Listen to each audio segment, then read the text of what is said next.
Hello' students, সকলোকে পুনৰবাৰ স্বাগতম জনাইছোঁ। বহুত দিনৰ মূৰত ক্লাছ কৰিছোঁ। আমি ক্লাছ 11ৰ চেপ্টাৰ নম্বৰ 3 পঢ়ি আছিলোঁ, motion in a straight line. আৰু আমি মাজতে এটা ক্লাছ কৰিছিলোঁ ডিফাৰেঞ্চিয়েল কেলকুলাছৰ। ফিজিক্স পঢ়িবলৈ মেথছৰ কিছুমান বস্তু জনাটো বহুত দৰকাৰী। চ' আমি আগতে এটা ক্লাছত ডিফাৰেঞ্চিয়েল কেলকুলাছ কৰিছিলোঁ। চ' আজি আমি ইণ্টিগ্ৰেল কেলকুলাছ বুলি এটা পাৰ্ট আছে মেথছৰ, তো সেই পাৰ্টটো একচুৱেলি কেলকুলাছ বুলি এটা পাৰ্ট আছে মেথছত, আৰু সেই কেলকুলাছটোকে দুটা পাৰ্টত ভাগ কৰিছে, এটা ডিফাৰেঞ্চিয়েল কেলকুলাছ আৰু এটা ইণ্টিগ্ৰেল কেলকুলাছ। তো আমি ডিফাৰেঞ্চিয়েল কেলকুলাছৰ ফৰ্মুলা দি পেলাই কিছুমান কুৱেশ্যনছ আমি কৰিছিলোঁ। চ' আজি আমি ইণ্টিগ্ৰেল কেলকুলাছটো কেনেকৈনো কৰিব পাৰি তাকে অলপ চাম। তো সিদিনা মই লগতে আৰু এটা কথা কৈছিলোঁ যে কি আমি জাষ্ট ফৰ্মুলাবিলাক মনত ৰাখিব লাগে ইয়াতে, আৰু ফৰ্মুলাবিলাক মনত ৰাখি জাষ্ট ফৰ্মুলাটো এপ্লাই কৰি আমাৰ কিছুমান কুৱেশ্যন থাকিব, আৰু সেই কুৱেশ্যনছবিলাক কৰিব লাগে। এইটো ক'ৰ পৰা আহিলে, কি কাৰণে হ'ল, কি কথা, এই বস্তুবিলাক তোমালোকে ক্লাছ 12ত যেতিয়া মেথছ পঢ়িবা সেই মেথছত তোমালোকে ডিটেইলছ পাবা। চ' আমাৰ ইয়াতে এইবিলাক দৰকাৰ নাই। তো আজি আমি পঢ়িম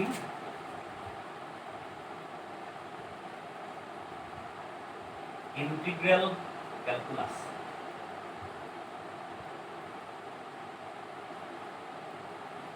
আমি ডিফাৰেঞ্চিয়েল কেলকুলাছত আমি এটা ফৰ্মুলা লিখিছিলোঁ। আমি যদি কৈছিলোঁ যে x টু দি পাৱাৰ nক যদি আমি ডিফাৰেঞ্চিয়েট কৰিব লাগে,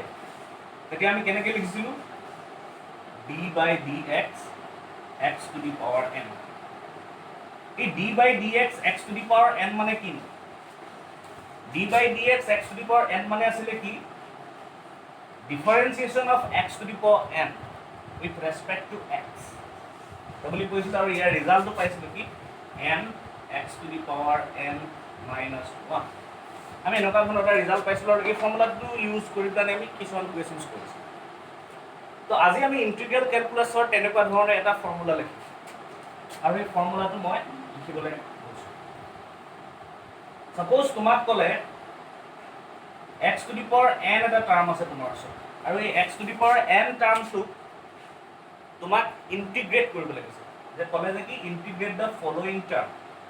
তো আমি ইণ্টিগ্ৰেট দ্য ফলোয়িং টাৰ্ম বুলি ক'লে আমি এটা চিম্বল দিব লাগিব। এই চিম্বলটো হৈছে এনেকুৱা ধৰণৰ, অলপ এছৰ লেখীয়া এটা চিম্বল দিব লাগিব। মোক যদি কয় যে x to the power n এটা টাৰ্ম আছে, আৰু সেই x to the power n টাৰ্মটো ইণ্টিগ্ৰেট যদি কৰিব লাগে, তেতিয়াহ'লে মই কি দিব লাগিব? x to the power n এনেকৈ লিখিলোঁ, তাৰপিছত ইয়াৰ আগত এটা ইণ্টিগ্ৰেশ্যন চিম্বল দিব লাগিব। এইটো ইণ্টিগ্ৰেশ্যন চিম্বল বুলি কয়, ঠিক আছে? তো integration x to the power n। এতিয়া যদি আমি ইণ্টিগ্ৰেট কৰিম কিবা এটা টাৰ্ম, তেতিয়া কিবা এটা টাৰ্ম যদি আমি ইণ্টিগ্ৰেট কৰোঁ, ইয়াৰ লগত আমি এইটো কিহৰ ফাংচন হয়? এইটো এটা এক্সৰ ফাংচন, এইটো ফাংচন অফ এক্স। তেতিয়াহ'লে আমি কি কৰিব লাগিব? এই ইয়াত পিছত dx বুলি এনেকুৱা ধৰণে টাৰ্ম এটা লিখিব লাগিব। হৈ গ'ল? তো এই টাৰ্মটোৱে কি বুজাইছে? Integration of x to the power n। ইয়াত x to the power n লিখাৰ উপৰি আমি দুটা বস্তু লিখিছোঁ। এটা হৈছে এইটো ইণ্টিগ্ৰেশ্যন চিম্বল, আৰু যিহেতু এই যিটো ফাংচনক আমি ইণ্টিগ্ৰেট কৰিবলৈ গৈ আছোঁ, x to the power n এটা ফাংচন হয়, সেই ফাংচনটোক আমি ইণ্টিগ্ৰেট কৰিবলৈ গৈ আছোঁ, আৰু সেই ফাংচনটো এটা এক্সৰ ফাংচন হয়। চ' সেইটো কাৰণে তাৰ পাছত আমি এই dx টাৰ্মটো লিখিছোঁ। এইটো যদি টিৰ ফাংচন হ'লহেঁতেন তেতিয়াহ'লে আমি dt লিখিলোহেঁতেন। এইটো যদি ৱাইৰ ফাংচন হ'লহেঁতেন তেতিয়াহ'লে আমি চাইডত dy লিখিলোঁ। আৰু আমি পিছলৈ কুৱেশ্যনছবিলাক যেতিয়া কৰি যাম তেতিয়া আমি গম পাই যাম। তো এইটো এটা ফৰ্মুলা হয়, আৰু সেই ফৰ্মুলাটোৰ ৰিজাল্টটো হৈছে কি? x to the power n plus 1 divided by n plus 1। তো ইয়াৰ ৰিজাল্টটো হৈছে এনেকুৱা ধৰণৰ, x to the power n plus 1 divided by n plus 1 plus c। এই যে মই c বুলি লিখিলোঁ, এই c টো বেলেগ একো নহয়, c ইজ এ কনষ্টেণ্ট। চিটো তোমালোকে জাষ্ট ধৰি লোৱা যে কি এইটো এটা কি কনষ্টেণ্ট। এই কনষ্টেণ্টটো কি হয়, কি কথা, এইবোৰ বাদ দিয়া। জাষ্ট আমি কিবা এটা টাৰ্ম যদি ইণ্টিগ্ৰেট কৰোঁ, চ' ইণ্টিগ্ৰেট কৰিলে তাৰ ৰিজাল্ট, এইটো মেইন ৰিজাল্টটো হয়, এইটো হৈছে মেইন ৰিজাল্ট। তাৰ লগত আমি এটা কনষ্টেণ্ট সদায় প্লাছ কৰিব লাগে। এই কনষ্টেণ্টটো ক'ৰ পৰা আহিলে, কি কাৰণে আহিলে, সেইটো এতিয়া নুসুধিবা, এইটো তোমালোকে যেতিয়া মেথছত পঢ়িবা তেতিয়া ডিটেইলছত বুজি পাই যাবা। চ' এতিয়া এইটো হৈছে আমাৰ এটা ফৰ্মুলা, আৰু এই ফৰ্মুলাটো তোমালোকে লিখি ৰাখা, ধুনীয়াকৈ নোট কৰি ৰাখা। এতিয়া এই ফৰ্মুলাটোৰ ওপৰত বেছ কৰি আমি কিছুমান কুৱেশ্যনছ কৰিম, ঠিক আছে? চ' তোমাক দিব suppose integrate the following. So' তোমাক এটা কুৱেশ্যন দিলে, suppose x to the power 7। x to the power 7ক তুমি কি কৰিব লাগে? ইণ্টিগ্ৰেট কৰিব লাগে। তো x টু দি পাৱাৰ 7 ক ইন্টিগ্ৰেট কৰিবলৈ তুমি কি কৰিব লাগিব ইয়াত প্ৰথম ইন্টিগ্ৰেচন এটা সিম্বল আনিব লাগিব তাৰ পিছত এটো সালা কি x টু দি পাৱাৰ 7 টো কিহৰ ফাংচন হয় কি x ৰ ফাংচন সো এটো কাৰণে তুমি ইয়াত dx লগাবা এতিয়া এই ফৰ্মুলাটো যদি এক্স্যাক্টলি তুমি এপ্লাই কৰা তেতিয়াহলে কি দেখিবা ইয়াত n ৰ ভ্যালু কিমান x to the power n ইয়াত x টু দি পাৱাৰ 7 আছে মানে এই ফৰ্ম ইয়াত n ৰ ভ্যালুটো কিমান আছে 7 আছে তাহলে আমি ৰিজাল্টটো কি লিখো x to the power n + 1 ইয়াত n ৰ ভ্যালুটো 7 দ্যাট মিন্স এটা x to the power 7 + 1 divided by কি হ'ব 7 + 1 প্লাস কনস্ট্যান্ট তুমি লগাই দিয়া c দ্যাট মিন্স আমাৰ ৰিজাল্টটো কিমান আহিব x to the power 8 divided by 8 plus c তো x টু দি পাৱাৰ 7 ক যদি আমি ইন্টিগ্ৰেট কৰো তেতিয়াহলে আমি ৰিজাল্টটো কিমান পালো x to the power 8 divided by 8 plus c আৰু এটা লৈ লৈছো x to the power minus 11 ইয়াক ইন্টিগ্ৰেট কৰিব ইন্টিগ্ৰেচন মই সিম্বলটো দিলো লগত dx বুলি লিখিলো তো কেনেকৈ হ'ব ইয়াত n ৰ ভ্যালুটো কিমান -11 x to the power -11 + 1 divided by -11 + 1 plus c তো ইয়াত কিমান হ'ব x to the power -11 + 1 মানে x to the power -10 divided by -11 + 1 -10 plus c তো ইয়াৰ ৰিজাল্ট আহিলে এনেকুৱা বুজি পাইছে সবে ইমান টান নহয় একেবাৰে ইজি জাস্ট আমি ফৰ্মুলাটো এপ্লাই কৰি গৈ থাকিব আৰু দুটামান এনেকুৱা ধৰণৰ কৰো ঠিক আছে এইটা সবে নোট কৰি লওক আৰু কৰিম আমি এনেকুৱা ধৰণৰ নাম্বাৰ 3 সাপোজ কৰিলো t স্কয়াৰক সাপোজ ইন্টিগ্ৰেট কৰিব লাগে t স্কয়াৰক ইন্টিগ্ৰেট কৰিবলৈ আমি কি কৰিম প্ৰথম আমি ইন্টিগ্ৰেচন সিম্বলটো দিলো আৰু যেহেতু এটো কি এটা t ৰ function it is not a function of x it is a function of t so আমি ইয়াৰ আগত কি লগাম dt লগাম তাহলে কি হ'ব এটো t to the power 2 + 1 divided by 2 + 1 plus c t to the power 2 + 1 বুলি ক'লে কিমান হ'ব t কিউব আহিব সো ইয়াৰ ৰিজাল্ট কিমান হ'ব t cube by 3 plus c আহিব না এনেকুৱা ধৰণৰ এইবিলাকে এনেকুৱা ধৰণে কৰিব লাগে ইমান টান নহয় জাস্ট আমি সিম্পলি ফৰ্মুলাটো এপ্লাই কৰি যাব লাগে নেক্সট সাপোজ আহিলে √y ইন্টিগ্ৰেট কৰিব লাগে আমি √y ইন্টিগ্ৰেট কৰিবলৈ আমি আগত ইন্টিগ্ৰেচন সিম্বলটো দিলো এফালে dy বুলি লিখিলো এটা √y মানে y পাৱাৰ কিমান √y মানে y পাৱাৰ কিমান √y মানে y পাৱাৰ হৈছে হাফ মানে হ'ব y to the power half dy তেতিয়াহলে আমাৰ ৰিজাল্টটো কি হ'ব y to the power half plus 1 divided by half plus 1 plus c constant half plus 1 কৰিলে কিমান পাম আমি half plus 1 কৰিলে আমি কিমান পাম 3/2 তো কিমান আহিব y to the power 3/2 half plus 1 কৰিলে কিমান আহিব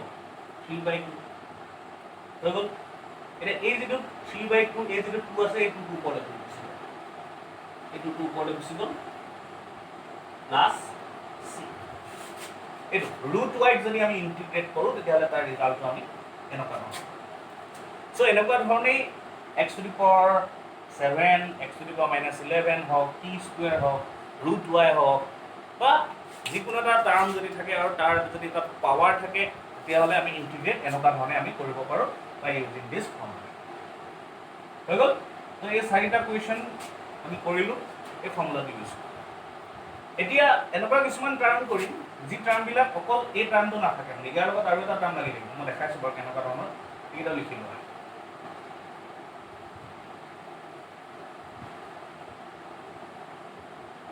এবাৰ আমি এনেকুৱা ধৰণৰ টাৰ্ম কিছুমান কৰিম suppose 5x to the power 4 এই টাৰ্মটো আমি কি কৰিব লাগে ইন্টিগ্ৰেট কৰিব লাগে ইয়াতো একেই বস্তু ইমান টান নহয় আমি কি কৰিলে ইন্টিগ্ৰেট কৰিব লাগে ইন্টিগ্ৰেচন সিম্বলটো দিলো এইটো এটা x ৰ ফাংচন সো ইয়াত dx লগালো এটা কি কৰিলো 5 টো কি হয় এটা কনস্ট্যান্ট টাৰ্ম হয় সো এই কনস্ট্যান্ট টাৰ্মটো ইন্টিগ্ৰেশন সিম্বলৰ হৰে বাহিৰলৈ ওলাই গৈছে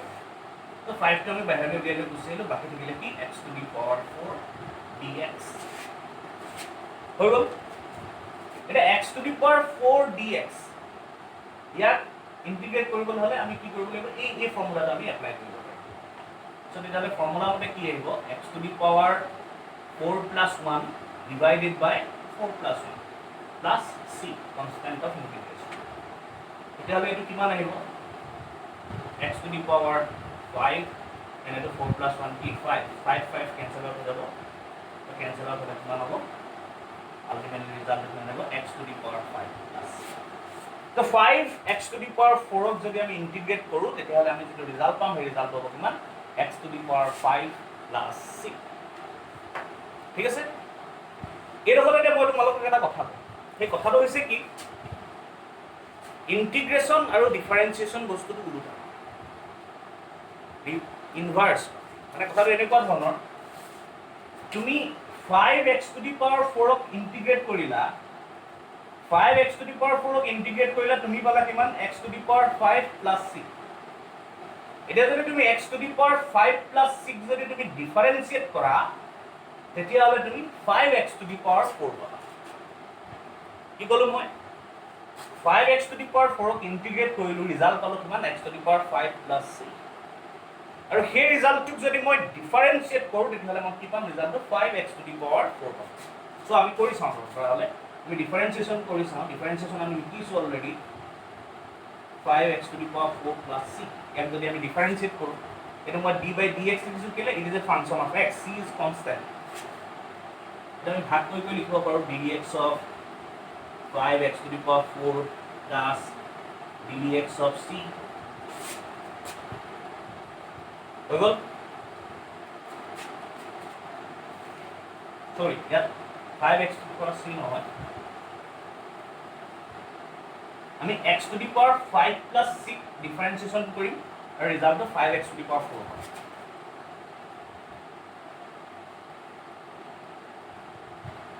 এটোকে আমি ভাগ কৰি লিখিলে ddx of x to the power 5 plus ddx of c হ'ব এতিয়া ddx of x to the power 5 কৰিলে কিমান হ'ব 5x to the power 4 formula আছিল কি n x to the power n minus 1 ইয়াত n ৰ ভ্যালুটো 5 আছে এটো 5x to the power 4 হ'ব প্লাস কনস্ট্যান্ট c টো কনস্ট্যান্ট হয় and কনস্ট্যান্ট ৰ ডিফাৰেন্সিয়েশ্যন কি হ'ল 0 so result will be given 5x to the power 4 মানে 5x to the power 4 ক আমি ইন্টিগ্ৰেট কৰিলো ৰিজাল্ট পালো x to the power 5 plus c and x to the power 5 plus 6 যদি আমি ডিফাৰেন্সিয়েশ্যন কৰো তেতিয়াহ'লে ৰিজাল্ট পাম 5x to the power 4 তো মানে ইন্টিগ্ৰেশ্যন আৰু ডিফাৰেন্সিয়েশ্যন ইটো হিটোৰ ইনভাৰ্স ঠিক আছে ওকে আমি আৰু দুটামান কৰিছো লাহে লাহে আমি অলপ জটিলৰ মাজতে সোমাই গৈছে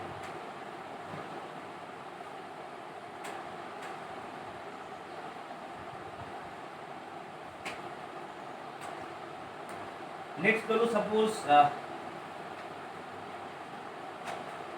10y to the power 9 10y to the power 9 ইয়াক আমি ইন্টিগ্ৰেট কৰিব এটা এটা function of it is a function of y so ইয়াৰ আগত dy লাগিব ঠিক আছে সো 10 টো কনস্ট্যান্ট এটো বাহিৰলৈ ওলাই আহিব বাকি থাকিব কি y to the power 9 dy 10 টো থাকিলে এটা y to the power 9 ক যদি আমি ইন্টিগ্ৰেট কৰো তেতিয়াহ'লে কি কৰিব লাগিব y to the power 9 plus 1 that means y to the power 10 আৰু ইফালে 9 plus 1 দিলে কিমান হ'ব 10 plus c 10 10 cancel out হৈ গ'ল আমি পাম কি y to the power 10 plus c এটা যদি মই y to the power 10 plus 6 যদি মই ডিফাৰেন্সিয়েট কৰো তেতিয়াহ'লে মই তাৰ ৰিজাল্ট পাম 10y to the power 9 ঠিকে আছে বুজি পাইছা হ'ব ঠিক আছে এতিয়া অলপ কেইবাটাও টাৰ্ম থকা কৰিম আমি দুই তিনিটা টাৰ্ম থকা এটা কোৱেশ্চন কৰোঁ সাপোজ আমাৰ ওচৰত এটা টাৰ্ম আছে x to the power 5 plus x cube plus 10 এটা টার্ম আছে এই টার্মটোক আমি কি কৰিব লাগে ইন্টিগ্ৰেট কৰিব লাগে সো আমি ইন্টিগ্ৰেশন সিম্বল লিখো it is A function of কি x এটা x ৰ ফাংশন আছে আগত আমি কি লিখিম dx লিখো এতিয়া আমাৰ কামটো হ'ল কি ফাৰ্স্ট স্টেপত আমি কি কৰিব লাগে এই টাৰ্মটো আমি ভাগ ভাগ কৰি প্লান লিখিব লাগে আমি ভাগ ভাগ কৰি এই টাৰ্মটো লিখিব লাগে ঠিক আছে তো এই টাৰ্মটো যদি আমি ভাগ ভাগ কৰি লিখো কেনেকুৱা ধৰণৰ প্ৰথম ইন্টিগ্ৰেশন সিম্বলটো দিলো x to the power 5 আৰু ইফালে dx প্লাস জাস্ট মানে তুমি মাল্টিপ্লাই কৰা লিখা ধৰা ইফালে এটা টাৰ্ম আছে এইটো ইন্টিগ্ৰেশন সিম্বল ধৰ ইফালে এটা টাৰ্ম আছে dx ইফালে x কিউবক কৰিলো ইন্টিগ্ৰেশন x কিউব আকৌ লগত dx প্লাস ইন্টিগ্ৰেশন 10 dx এটা ইয়াৰ এটা টাৰ্ম আহিছে টাৰ্মটো কৰাৰ আগত মই আৰু এটা ডিফাৰেন্সিয়েশন তোমাক সৰি ইন্টিগ্ৰেশন তোমালোকক কৰি দেখাই লৈছো এটো হৈছে ইন্টিগ্ৰেশন dx এটো বেলেগ দেই ইয়াৰ লগত নহয় ইয়াত আহি গৈছে মই সেইটো কাৰণে কথাটো ক'বলৈ পাহৰিলো তো মই আগতীয়াকৈ কথাটো কৈছো ইন্টিগ্ৰেশন dx এই নামটো সপোজ তোমালোকৰ আহি এটা তোমালোকে কি কৰিবা dx ক ইন্টিগ্ৰেট কৰিব লাগে জাস্ট তুমি ইন্টিগ্ৰেট dx লিখিলা ঠিক আছে ইয়াৰ ৰিজাল্টটো কি হ'ব মই তোমালোকক দেখাইছো ইয়াত অনলি dx আছে মানে dx ৰ আগত কি আছে 1 এটা আছে 1 এটা আছে তো 1 ৰ জেগাত আমি কি লিখিব পাৰো x to the power 0 লিখিব পাৰো x to the power 0 মানে 1 নহয় হয় সো এটো কাৰণে ইয়াৰ আগত আমি 1 এটা আছে বুলি লিখো 1 into dx মানে dx that means এটো কিমান হ'ব x to the power আমি 0 বুলি লিখিব পাৰো x to the power 0 equal to 1 এতিয়া যদি মই ফৰ্মুলাটো এপ্লাই কৰো তেতিয়ালে ফৰ্মুলাটো এপ্লাই কৰিলে কিমান হ'ব x to the power n plus 1 n ৰ ভ্যালুটো 0 0 plus 1 divided by 0 plus 1 plus c মানে x to the power 1 x to the power 1 মানে কি x divided by 1 মানে x লিখিলে হ'ল তো ৰিজাল্ট কি হ'ল x plus that means মই যদি dx ক যদি ইন্টিগ্রেট কৰো dx ক ইন্টিগ্ৰেট কৰিলে মই কি পাম ৰিজাল্টটো x পাম প্লাস c c টো কনস্ট্যান্ট তো মেইন ৰিজাল্ট এটো x ঠিক সেইদৰে মই যদি dy ক যদি ইন্টিগ্ৰেট কৰো তেতিয়াহলে ৰিজাল্টটো পাম y প্লাস c টো থাকি যাব কনস্ট্যান্ট অফ ইন্টিগ্ৰেশন ঠিক আছে বা মই যদি dt ক ইন্টিগ্ৰেট কৰো মই ৰিজাল্টটো কি পাম t পাম প্লাস c টো হ'ব কনস্ট্যান্ট অফ ইন্টিগ্রেশন হিচাপে থাকিব কিন্তু মেইন ৰিজাল্টটো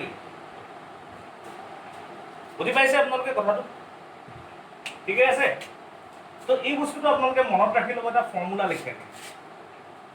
এটা এটা ফৰ্মুলা বুলি মনত ৰাখি ল'ব আৰু সেই ফৰ্মুলাটো হৈছে কি ইন্টিগ্ৰেশন dx = x + c এটা আপোনালোকে ফৰ্মুলা বুলি ধৰি ল'ব তো বেলেগকে আকৌ কৈ থাকিব দৰকাৰ নাই মই জাস্ট এটো কৰি দেখাই দিলো এটো ক'ৰ পৰা পালো সো ইন্টিগ্ৰেশন dx = x + c বুলি আপোনালোকে আগতীয়াকৈ ধৰি ল'ব dx ক ইন্টিগ্ৰেট কৰিলে আপুনি ৰিজাল্টটো x পাব প্লাস c টো পাব এটো কনস্ট্যান্ট অফ ইন্টিগ্ৰেশন তেনেকৈ আপুনি dy ক ইন্টিগ্ৰেট কৰিলে ৰিজাল্টটো কি পাব y পাব dt ক ইন্টিগ্ৰেট কৰিলে আপুনি ৰিজাল্টটো কি পাব t পাব এতিয়া আমি এই কোৱেশ্চনটো আকৌ কৰিম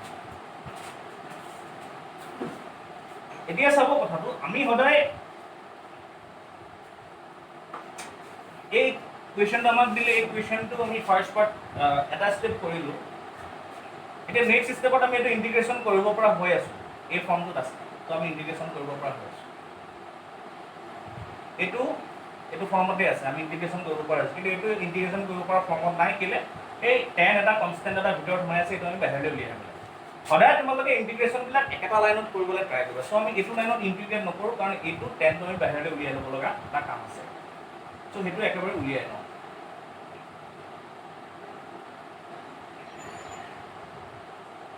tan টো আমি বাহিৰলৈ উলিয়ালো ইন্টিগ্ৰেশন কি হ'ল dx এতিয়া ইন্টিগ্ৰেশন x to the power 5 dx আমি কৰিব লাগে কিমান হ'ব x to the power 5 plus 1 মানে x to the power 6 divided by 5 plus 1 মানে 6 plus তো এই ইন্টিগ্রেশনটো কৰাৰ কাৰণে ইয়াত এটা কি লাগিব কনস্ট্যান্ট লাগিব আৰু সেই কনস্ট্যান্টটো মই ধৰি ললো c next x cube dx ক ইন্টিগ্ৰেট কৰিলে আমি কি পাম ফৰ্মুলা এপ্লাই কৰিলো x to the power 3 plus 1 4 divided by 4 plus এই ইন্টিগ্ৰেশনৰ কাৰণে আমাক এটা কনস্ট্যান্ট লাগিব এই কনস্ট্যান্টটো মই c বুলি ধৰো মই এনে c বুলি ধৰো কিন্তু ইয়াতে c1 c2 কাৰণ এইটো এটা বেলেগ ইন্টিগ্ৰেশন এইটো এটা বেলেগ ইন্টিগ্ৰেশন সো প্ৰতিটো ইন্টিগ্ৰেশনৰ কাৰণে মই কনস্ট্যান্টটো বেলেগ বেলেগ লৈছো এটা কাৰণে c1 লৈছো এটা কাৰণে c2 লৈছো নেক্সট c2 কাৰণে মই c3 বুলি ধৰো প্লাস এটো 10 আছে মই কি কৰিছিলো যে dx ক যদি ইন্টিগ্ৰেট কৰো ৰিজাল্টটো কিমান পাম x পাম সো ইয়াৰ ৰিজাল্টটো কিমান হ'ল x আৰু এই যে ইন্টিগ্ৰেশন কৰিলো এই ইন্টিগ্ৰেশনটো কাৰণে আমাৰ এটা কনস্ট্যান্ট থাকিব এই কনস্ট্যান্টটো মই কি লিখিলো c3 হৈ গ'ল তো আমি ৰিজাল্টটো পাই গ'লো x to the power 6 divided by 6 plus x to the power 4 divided by 4 plus 10x plus এই যে চাওক c1 plus c2 plus c3 তিনটা কনস্ট্যান্ট আছে এই তিনটা কনস্ট্যান্ট মিলাই আমি তিনটা কনস্ট্যান্ট যদি প্লাস কৰো মই আকৌ বেলেগ এটা কনস্ট্যান্টে পাম থাৰ্ড মই এটা কি পাম কনস্ট্যান্টে পাম তো মই সিম্পলি c বুলি লিখিম তো c মানে কি एक्चुअली c মানে c is equal to c1 plus c2 plus c3 so result হৈ গ'ল সো আপোনালোকক মই কৈছিলো যে কি ইন্টিগ্ৰেটটো একেটা লাইনতে মই পাৰফৰ্ম কৰিবলৈ কৈছো তো ইন্টিগ্ৰেটটো একেটা লাইনত পাৰফৰ্ম কৰিবলৈ কোৱাৰ মেইন ৰিজনটো হৈছে এই কনস্ট্যান্ট আপোনালোকে এইটো ইন্টিগ্ৰেশনৰ কাৰণে এটা c1 এইটো ইন্টিগ্ৰেশনৰ কাৰণে আকৌ c2 এইটো ইন্টিগ্ৰেশনৰ কাৰণে আকৌ c3 এনেকৈ বাৰে প্ৰতি লিখি থকাৰ কোনো প্ৰয়োজন নাই ঠিক আছে আপোনালোকে এটাই লিখিব এই লাইনটোতে আপোনালোকে গোটেই ইন্টিগ্ৰেশন কেইটা কৰিলে আৰু গোটেই ইন্টিগ্ৰেশন কেইটাৰ কাৰণে এটাই কনস্ট্যান্ট লিখিলে আৰু আপোনালোকে লাষ্টত c বুলি লিখিব বেলেগে কৈ দিব দৰকাৰ নাই একচুয়ালি প্ৰতিটো ইন্টিগ্ৰেশনৰ কাৰণে আমি এটা এটা কনস্ট্যান্ট লিখিব লাগে আলটিমেটলি গোটেই কেইটা কনস্ট্যান্ট মিলাই এটা আমি নিউ কনস্ট্যান্ট লিখিছো এটাক আমি c বুলি কৈছো বুজি পাইছে সো এইটো কৰি লওক আপোনালোকে আমি এনেকুৱা ধৰণে আৰু কেইটামান কৰিম তাৰ পিছতে ইন্টিগ্ৰেশনৰ কিছুমান লিমিট থাকে তো এই লিমিট ইউজ কৰি পেলাই দুটামান ইন্টিগ্ৰেশন কৰিম এতিয়া বস্তুবিলাক আৰু বেছি ক্লিয়াৰ হ'ব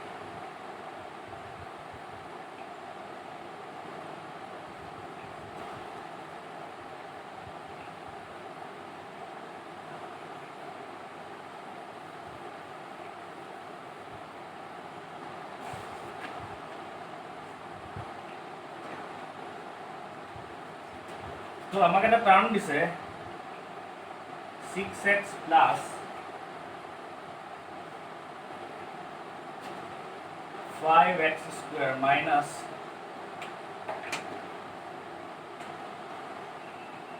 2x cube plus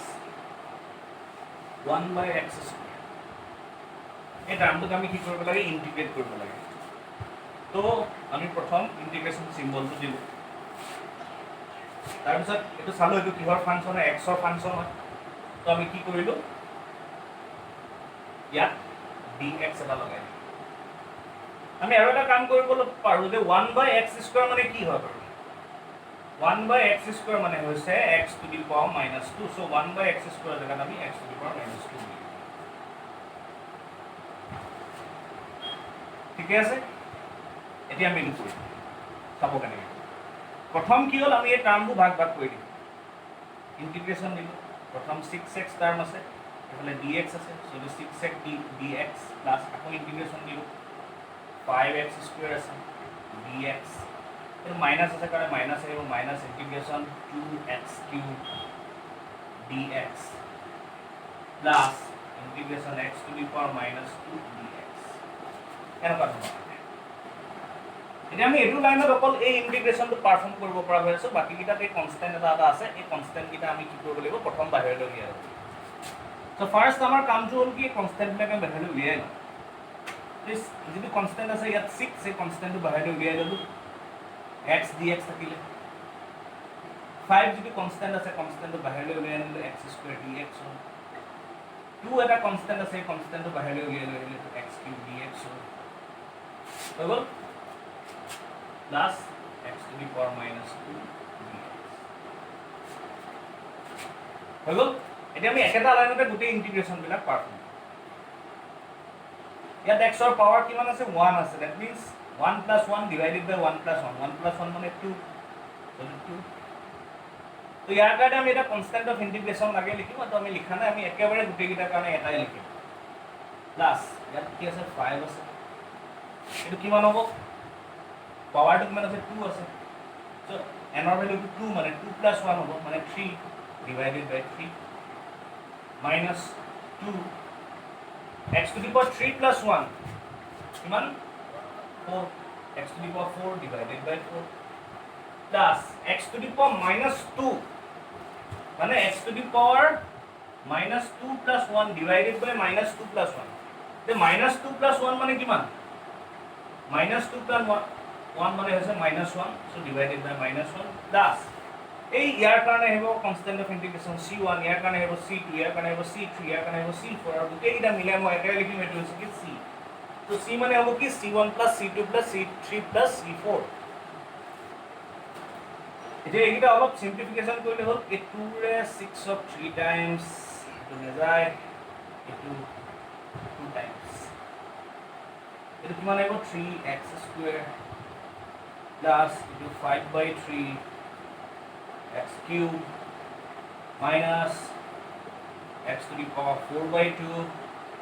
ইয়াত এই -1 আছে ন ডিভাইডেড বাই 1 থাকিলে আমি দিয়া নিদিয়া একেটাই কথা সো -2 ইয়ালে আহি গলে এইটো মাইনাস হৈ যাব আৰু x to the power -1 টোক আমি লিখিব পাৰো 1/x বুলি প্লাছ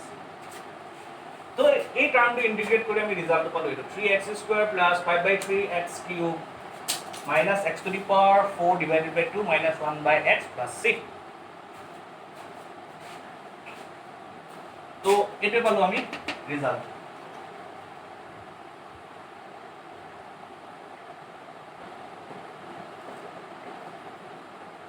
কইলো সবই ঠিক আছে নেক্সট আমি আৰু এটা কৰিম এনেকুৱা ধৰণৰ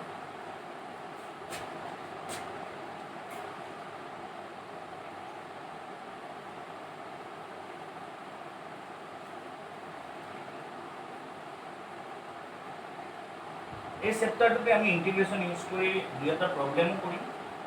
প্লাস ইকুৱেশনছ অফ মোশন তোমালোকে ক্লাস 9 ত গ্ৰাফিক্যাল মেথড ইউজ কৰি প্লানি ইকুৱেশন অফ মোশন কিটা প্ৰুভ কৰি আহিছে v = u + at s = ut + ½ at square v square = u square + 2as so সেই যে তিনটা ইকুৱেশন অফ মোশন আছে সেই ইকুৱেশন অফ মোশন তিনটা আমি ইয়াতে এই ইন্টিগ্ৰেল ক্যালকুলাস ইউজ কৰি প্লানি আমি ডিৰাইভ কৰিম যিবিলাক তোমালোকে ক্লাস 9 ত গ্ৰাফিক্যাল মেথড ইউজ কৰি প্লানি কৰি আহিছে তো আমাৰ আৰু এটা কোৱেশ্চন আছে কোৱেশ্চনটো হৈছে কি যে ax² + bx + c এই টাৰ্মটো আমি ইন্টিগ্ৰেট কৰিব লাগে it is also a function of x আমি ইয়াত x দেখিছো a b c এবিলাক কনস্ট্যান্ট সো ইয়াত dx এটা লাগিব আৰু এটো ইন্টিগ্ৰেশন সিম্বলটো আহিব সো আমাৰ প্ৰথম কামটো হৈছে আমি কি পাৰ্ট পাৰ্ট কে লিখিব লাগে তো আমি কেনেকৈ লিখিলো ax² dx + bx dx + integration c dx simply আমি পার্ট পার্ট কে গোটেইবিলাক লিখি দিম তাৰ পিছত কি কৰিম আমি কনস্ট্যান্ট বিলাক বাহিৰলৈ উলিয়াই আনিব লাগে তো আমাৰ ইয়াতে a কনস্ট্যান্ট আছে সো a টো আমি বাহিৰলৈ উলিয়াই আনিলো বাকি থাকিলে কি x² dx b টো কনস্ট্যান্ট বাহিৰলৈ উলিয়াই আনিলো বাকি থাকিলে কি x dx c টো কনস্ট্যান্ট বাহিৰলৈ উলিয়াই আনিলো সো বাকি থাকিলে কি dx এতিয়া আমি এইকেইটা ইন্টিগ্ৰেট কৰিব পৰা ধৰণৰ কৈ আছো কি আছে আমি ইন্টিগ্ৰেট কৰিম এটা ইন্টিগ্রেট করলে কিমান হ'ব 2 + 1 মানে x³ / 3 প্লাস কনস্ট্যান্ট আমি লেখা নাই আমি একেবারে লিখিম b এটা ইন্টিগ্রেট করলে কিমান হ'ব x² / 2 প্লাস c অলরেডি আছে ইন্টিগ্রেশন dx কিমান x আৰু এই গোটেইখিনিৰ কাৰণে ইয়াৰ কাৰণে এটা কনস্ট্যান্ট অফ ইন্টিগ্ৰেশন ইয়াৰ কাৰণে এটা কনস্ট্যান্ট অফ ইন্টিগ্ৰেশন ইয়াৰ কাৰণে এটা কনস্ট্যান্ট অফ ইন্টিগ্রেশন প্লাস আমি c নিলিখো কেলে ইয়াত c টার্ম এটা অলরেডি আগৰ পৰা আছে গতিকে c ঠাইত আমি বেলেগ যিকোনো কিবা এটা লিখিব পাৰো এটো c ডেশ বুলি লিখিছো ইয়াৰ কাৰণে আমি c1 ললো ইয়াৰ কাৰণে আমি c2 ললো ইয়াৰ কাৰণে আমি c3 ললো আৰু গোটেইটা মিলাই আমি এটা কনস্ট্যান্ট লিখিলো এটো হৈছে কি c ডেশ এই টার্মটো আমি ভালকৈ লিখি দিও ax³ / 3 plus bx² / 2 plus cx plus c dash হৈ গল তো এটো হৈছে আমাৰ কি ইন্টিগ্ৰেশন ax² + bx + c ইন্টিগ্ৰেশন হৈছে তো ভাবিছো তোমালোকে বুজি পাইছা যদি তোমালোকৰ কিবা ডাউট থাকে তেতিয়াহলে এই ডাউট বিলাক ক্লিয়াৰ কৰিবৰ কাৰণে মোক হোৱাটছআপত যোগাযোগ কৰিব পাৰা বা ফোন কৰিব পাৰা মোৰ ফোন নম্বৰটো হৈছে 8399047794 এইটো নম্বৰতে তোমালোকে হোৱাটছআপত মোক পাবা গতিকে যদি কিবা ফিজিক্সত যদি তোমালোকৰ কিবা প্ৰবলেম হয় তেতিয়াহলে তোমালোকে ডাইৰেক্টলি মোক যোগাযোগ কৰিব পাৰা তো এইবিলাকে আছে একচুয়ালি আমাৰ ইন্টিগ্ৰেশন আমি মেইনলি এটা ফৰ্মুলাই পঢ়িছো আৰু সেই ফৰ্মুলাটোৰ পৰা আমি ইন্টিগ্ৰেশন dx = x + c বুলি আৰু এটা ফৰ্মুলা আমি উলিয়াই লৈছো এতিয়া ইন্টিগ্ৰেশনত কি হয় কিছুমান লিমিট পুট কৰে লিমিট মানে কি সাপোজ মই বোলে মোৰ ঘৰৰ পৰা মই 5 কিলোমিটাৰ ডিসটেন্স এটা ট্ৰেভেল কৰিছো সো মোৰ লিমিটটো কি ফ্ৰম 0 মই ঘৰত থাকোতে 0 ডিসটেন্স ট্ৰেভেল কৰিছো সো মোৰ লিমিটটো হৈছে ফ্ৰম 0 টু কিমান 5 কিলোমিটাৰ সো এইটো লিমিট বুলি কয় সাপোজ মই ক্লাসটো কৰিছো হাফ এন আৱাৰ আধা ঘন্টাৰ মই ক্লাস এটা কৰিছো কেইটা বজাৰ পৰা কৰিছোঁ বোলে ৰাতিপুৱা 10টাৰ পৰা তো মোৰ লিমিটটো আধা ঘণ্টা কেতিয়া কমপ্লিট হ'ব 10 to 10:30 চ' এইবিলাকক আমি তেনেকুৱা ধৰণৰ বস্তুবিলাকক আমি লিমিট বুলি কওঁ 10 to 10:30 সেইটো হৈছে মোৰ লিমিট চ' আমি ইণ্টিগ্ৰেশ্যনতো কেতিয়াবা কিছুমান লিমিট পুট কৰোঁ চ' সেই লিমিটবিলাকনো কেনেকুৱা ধৰণৰ হয় আমি সেইটোকে চাম আমি দুই এটা কুৱেশ্যন কৰিলে গোটেই বস্তুটো ক্লিয়াৰ হৈ যাব আৰু এটা কথা মনত ৰাখিবা আমি যে যিটো কনষ্টেণ্ট অফ ইণ্টিগ্ৰেশ্যন আমি ইয়াতে ইউজ কৰোঁ যেতিয়া আমি লিমিট পুট কৰা কুৱেশ্যন কৰোঁ লিমিট পুট কৰিলে তোমালোকে গমেই পাবা যে এইটো লিমিট পুট কৰা কুৱেশ্যন হয় কাৰণ দেখিবাই ঠিক আছে তো লিমিট পুট কৰা কুৱেশ্যন যিবিলাকত কেতিয়াও এই কনষ্টেণ্ট টাৰ্মটো কেতিয়াও নাহে কনষ্টেণ্ট টাৰ্মটো কেতিয়াও নাহে লিমিট পুট কৰা কুৱেশ্যনছবিলাকত কেতিয়াও কনষ্টেণ্ট টাৰ্মটো নাহে তো তোমালোকে চাই লোৱা মই লিমিট পুট কৰা দুটা কুৱেশ্যনছ কৰিম আৰু লিমিট পুট কৰা কুৱেশ্যনছবিলাক তোমালোকে জানিব লাগিব কৰিব পাৰিব লাগিব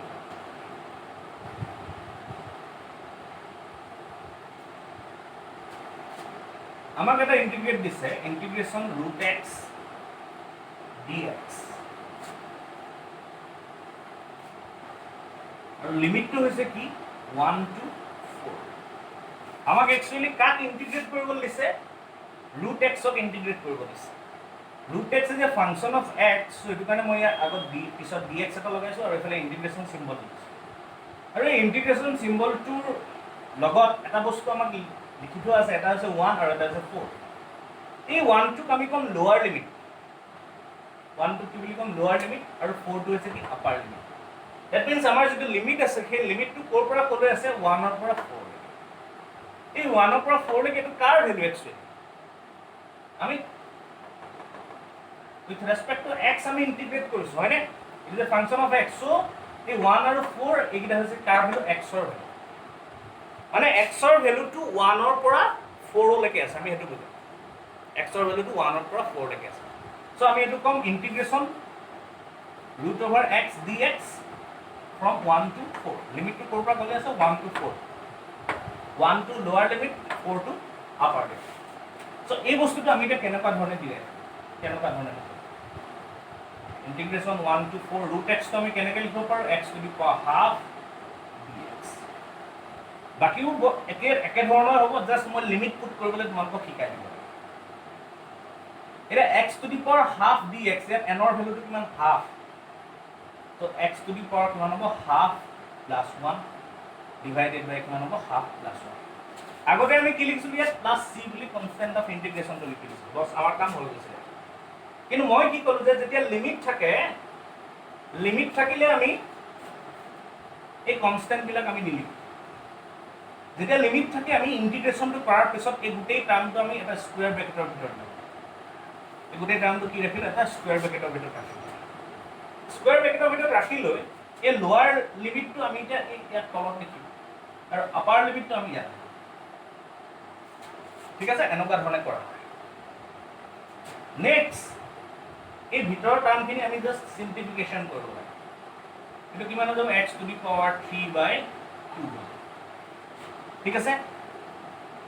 ডিভাইডেড বাই হাফ প্লাস 1 এটো কিমান হ'ব 3/2 হ'ব সো এটো কিমান হ'ব 3/2 এই 2 টো ওপৰলৈ উঠি যাব 2 টো ওপৰলৈ উঠি যাব 1 to 4 হৈ গ'ল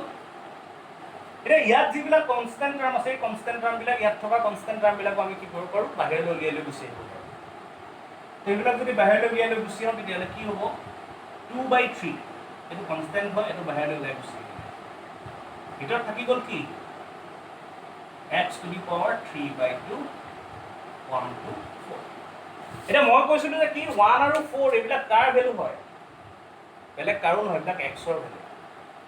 তো x ৰ জায়গাত আমি এই 1 4 এই বস্তুবিলাক পুট কৰিব লাগিব এতিয়া আমি কেনেকৈ পুট কৰিম সো সদায় মনত ৰাখিবা আমি প্ৰথম পুট কৰিব লাগিব আপাৰ লিমিট এন্ড নেক্সট আমি লোৱাৰ লিমিট পুট কৰিব তো এই লিমিটটো কেনেকুৱা ধৰণে পুট কৰোঁ এটো চাই লওঁ 2/3 টো আগত আছে আমাৰ এটো লিখি দিম এতিয়া আমি লিমিট পুট কৰিব লাগে লিমিটত আমি এই ভিতৰত যে এক্সপ্ৰেছন আছে সেই এক্সপ্ৰেছনটো লিখিব লাগে মানে আমাৰ ওচৰত কি আছে x to the power 3/2 কিন্তু আমি x to the power 3/2 নিলিখো আমি লিখিম x ৰ জায়গাত আপাৰ লিমিটটো কিমান 4 তো আমি x ৰ জায়গাত কি লিখিম 4 লিখিম মানে 4 to the power 3/2 minus আকৌ x to the power 3/2 এই এক্সপ্ৰেছনটো লিখিম কিন্তু এবাৰ x ৰ জায়গাত আমি কি লিখিম আপাৰ লিমিট নিলিখো আমি কি লিখিম লোৱাৰ লিমিট লিখিম লোৱাৰ লিমিটটো কিমান 1 বুজি পাইছে এই এক্সপ্ৰেছনটো লিখিম এক্সপ্ৰেছনটো x ৰ জায়গাত আমি খালি কি পুট কৰিম আপাৰ লিমিট পুট কৰিম মানে x to the power 3/2 আছিল সো x ৰ জায়গাত আপাৰ লিমিট পুট কৰিলো 4 to the power 3/2 হ'ল 4 to the power 3/2 লিখিম মাইনাস এবাৰ লোৱাৰ লিমিট পুট কৰিব লাগে লোৱাৰ লিমিটটো কেনেকৈ পুট কৰিম এই এক্সপ্ৰেছনটো লিখিম জাস্ট আমি x ৰ জায়গাত কি লোৱাৰ লিমিটটো পুট কৰিব লাগে 1 মানে 1 to the power 3/2 বুজিছে কথাবিলাক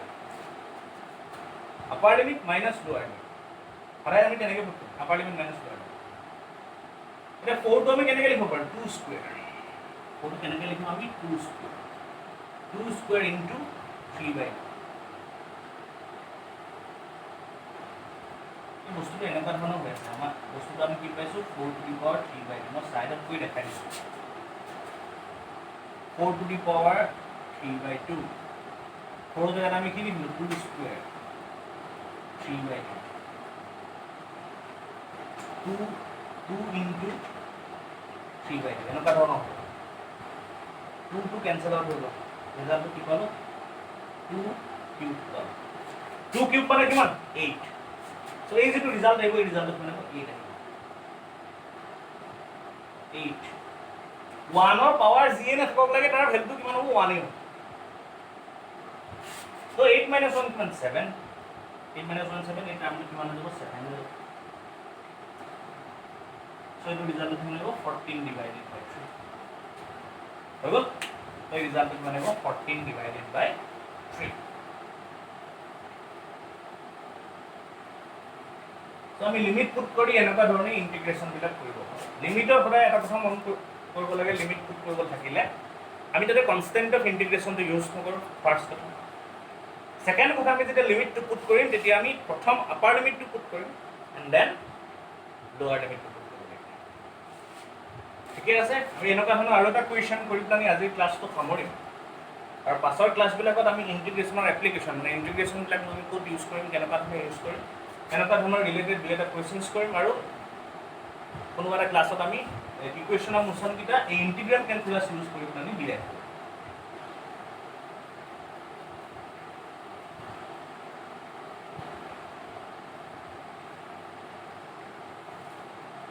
তো আমাৰ ওচৰত আৰু এটা কুৱেশ্যন আছে কুৱেশ্যনটো হৈছে কি t square plus 1 dt integration 0 to 4 ইয়াৰ লিমিটটো কি দিছে 0 to 4 প্ৰথম আমাৰ কাম হ'ব এটো ভাগ ভাগ কৰি লিখিব লাগে 0 to 4 t square dt plus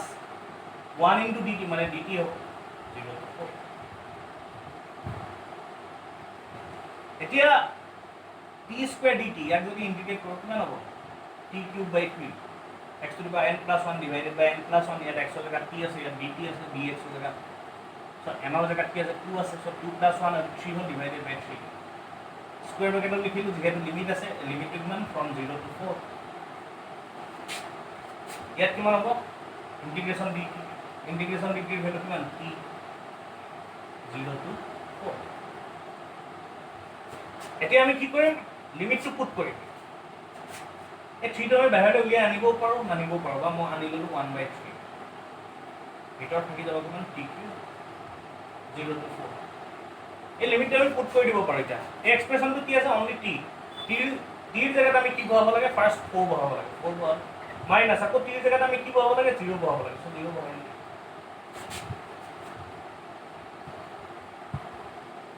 ইয়াত কি হ'ব t ৰ জায়গাত আমি ফাৰ্স্ট কি বহাব লাগে 4 বহাব লাগে এক্সপ্ৰেছনটো আছে কি t কিউব সো আমি কি লিখিম 4 কিউব লিখিম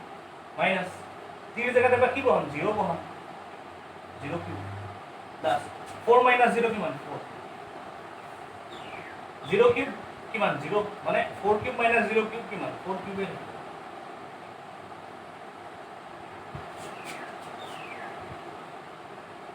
1/3 4 কিউবৰ ভ্যালু কিমান 64 plus 4 মানে আমি ৰিজাল্ট কিমান পালো 64/3 plus 4 এবাৰ অনু পালো LCM ললে 64 plus 4 that means 1 not 4 12 আহিব 76 by 3 ৰিজাল্ট আহিব 76 by 3 তো এনেকুৱা ধৰণে আমি লিমিট ইউজ কৰি পেলাই আমাৰ কুৱেশ্যনছ বিলাক কৰিব লাগিব তো আজি ক্লাছটো আমি ইমানতে সামৰিব খুজিছোঁ ভাবিছোঁ তোমালোকে ইণ্টিগ্ৰেশ্যন বস্তুটো বুজি পালা মই কৈছোঁ কি যে ইণ্টিগ্ৰেশ্যনৰ ফৰ্মুলাবিলাক আমি এতিয়া বৰ্তমান জাষ্ট মুখস্থ কৰিব লাগে আৰু এই ফৰ্মুলাবিলাক মুখস্থ কৰি আমি জাষ্ট কৰি যাব লাগে ৱেটো শিকি ল'ব লাগে যে কেনেকুৱা ধৰণে ছল্ভ কৰে ঠিক আছে এই বস্তুটো ক'ৰ পৰা আহিলে কি কথা এইবিলাকৰ ভিতৰত এতিয়া সোমাবৰ কোনো প্ৰয়োজন নাই ঠিকে আছে ক্লাছ 12ত যেতিয়া মেথছ পঢ়িবা ডিটেইলছত তেতিয়া তোমালোকে এই বস্তুবিলাক ডিটেইলছত গম পাবা যে চিটো ক'ৰ পৰা আহিলে এইটো কেলে হ'ল কি কথা এই বস্তুবিলাক ডিটেইলছত গম পাবা